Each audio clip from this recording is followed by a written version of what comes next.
Hello class 8, welcome here again for your English classes, and we are doing continuation of this chapter, that is adverbs, which is chapter number 7.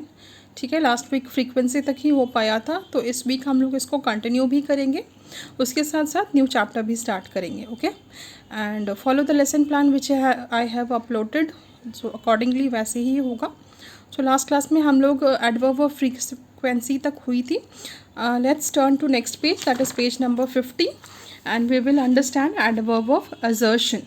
Now what is adverb of assertion? The adverb is assert in affirmative and negative sense are called adverb of assertion. Now assertion क्या है कि जिस sentence में, ठीक है, उसमें assert करना पड़े वेदर आंसर अफर्मेटिव आंसर अगर येस में है, हाँ में है, दैट इज़ कॉल्ड अफर्मेटिव. ठीक है, नेगेटिव मतलब अगर वो आंसर ना या नो नॉट नहीं में है तो उसे हम नेगेटिव कहते हैं. तो कोई भी सेंटेंस में जब उसमें असर्ट करना पड़े कि उसका जवाब हाँ या ना में आए, that is adverb of assertion. Look at the examples here. Yes, they are my relatives. So yes is your adverb of assertion. Yes, you can do this properly. So again, yes is an adverb of assertion. No, he is not my friend.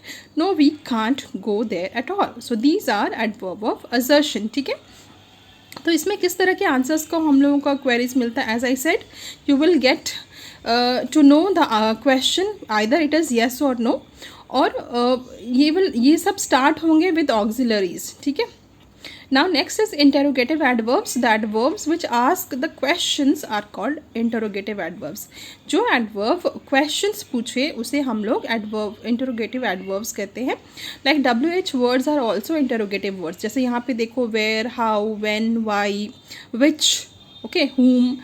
So these are all adverb of interrogative adverbs. ठीक है, जो adverbs जो आपको question करे, जो question words हो, WH family वाले words हो, उसे हम लोग इंटरोगेटिव एडवर्ब्स करते हैं. इसको आइडेंटिफाई करना बहुत ही ईजी होगा क्योंकि ये क्वेश्चन पूछता है और इसके एंड ऑफ द सेंटेंस में एक क्वेश्चन मार्क आपको मिलेगा. Okay, so the highlighted words which are they that they use to ask a question, the ones which ask a question that are interrogative adverbs. Now here relative adverbs. यहाँ पे भी दोनों में interrogative और relative में थोड़ी similarity है, but there is a difference also. The adverb which combine two sentences or clauses are called relative adverbs.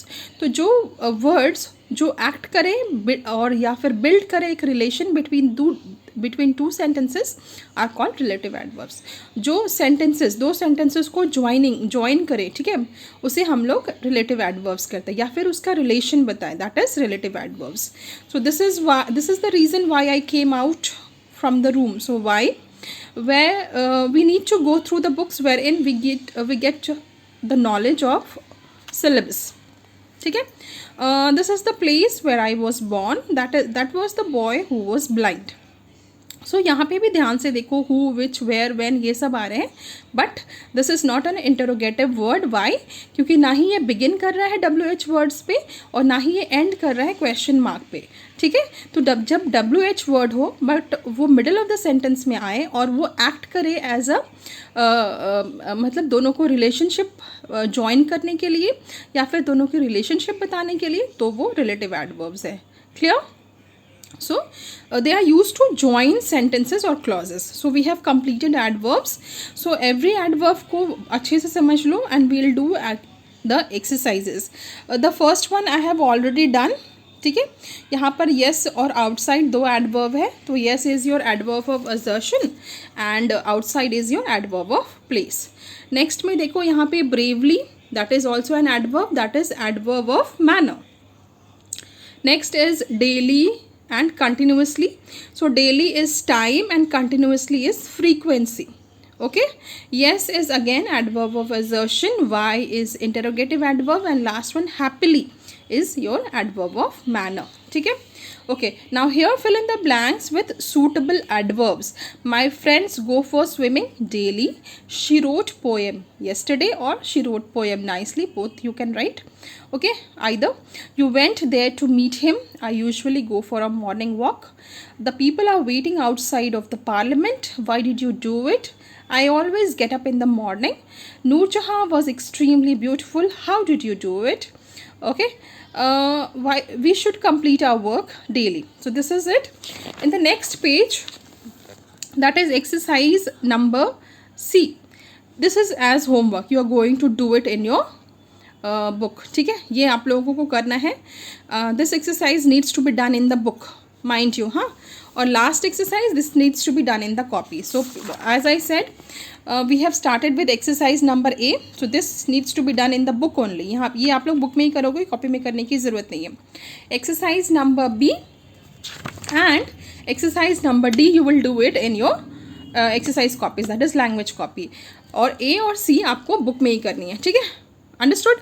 सो ये होमवर्क में कर लेना. And this one, rewrite the following sentences inserting the adverbs in the correct place. So correct place पे डालकर लिखना है.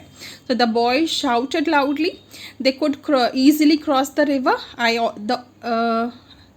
I almost reached the school in time. The policeman caught the thief today. We should never betray a friend. Nehruji always spoke the truth. He tries to be punctual always. Generally, the winters are very cold.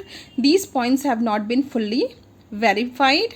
They still have to complete their work. ठीक है, clear. सो मैंने अच्छी तरह से बोल दिया है. Exercise A and C needs to be done in the book and B and D needs to be done in the copy. Okay, I hope I have made myself clear, and this is the completion of your exercise and even the chapter. In the next class, we'll start with the new chapter, that is tenses, and we'll try and understand them. Okay, chalo, till then take care and thank you class.